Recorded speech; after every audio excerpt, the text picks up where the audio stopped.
it's interesting that you point out that DJing, the response to every track, the entire process from first to last is either dopamine up or dopamine down, right?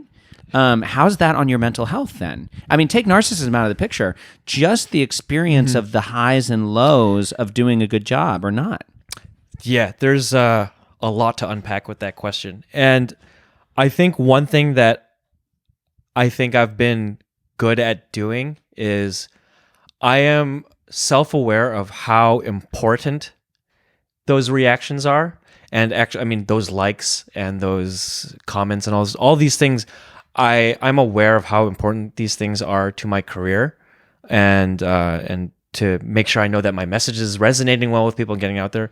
I think I've done a pretty good job of emotionally, I mean, it feels good. Don't get me wrong. I'm not going to pretend like I'm a Buddhist monk, but I think I've done a good job of disconnecting myself from that, realizing that most of these people don't love me.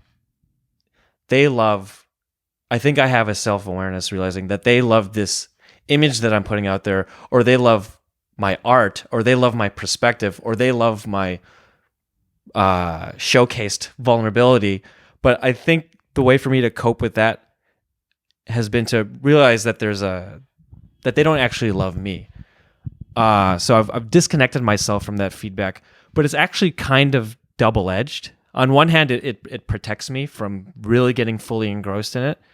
But on the other hand, the downside is that, let's just say, for instance, I mean, we can take these events that I've been producing called Atish all night. And these were really big events for me, and I produce these myself, and I play the entire night. And because I've been so disconnected from people's responses, it's hard for me to actually internalize people's feedback. So I don't know if that. So I'll have a night, and I might not be happy with the way I played, or I thought I could have played better, or I knew I didn't play at my best. But all the objective indications that it was a successful night are there. People stayed until 4 a.m. The night sold out. Lots of people messaging me on Facebook afterwards saying, "Oh wow, that was amazing!" Like, blah blah blah.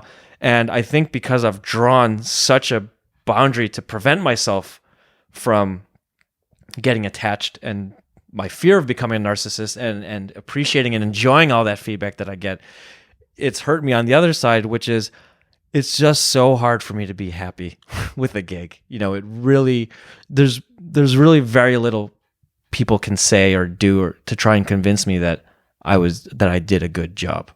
So it's kind of double-edged on that front. So we started this podcast, and you talked about being an artist so that you could be understood. Mm-hmm. And now you're telling me that people don't love you. They don't, because they don't know you. Yeah. So are you, through your art, being understood? So this is a really good. I'm so glad I'm on this podcast, because this question that you're asking, which thank you, that was validation for me. By the way, did you see me light up? I did. Okay, go on. That question is so good because it's so it's so frustrating to me when I feel like I had a mediocre night and everyone thinks it's awesome, because I'm like, oh well, do you guys even know what I'm doing? Oh, you guys don't even understand what I'm trying to do, because I didn't even do what I wanted to do on stage that night, and you guys loved it. Am I miscalibrated by what people want? Are they on a different page? Like, does their feedback matter? Am I being understood properly? So, I mean, that question that you're asking is dead on, and I struggle with this as much today as I did more. I think I struggle with that as I go farther in my career even more, because I think the standard that I've set for myself is much higher, because I think I understand DJing as an art form at a deeper level. And every gig I play, I compare it against the best gig I've ever had. And for me, it's only gotten harder as I've got along to reconcile this question. People are happy, but I don't think I played well. So is my itch to be understood, is that actually even being scratched here?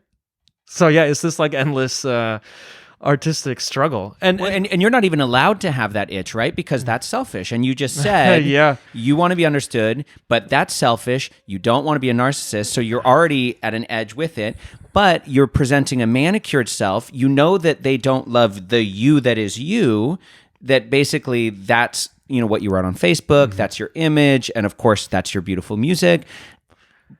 So is it lonely?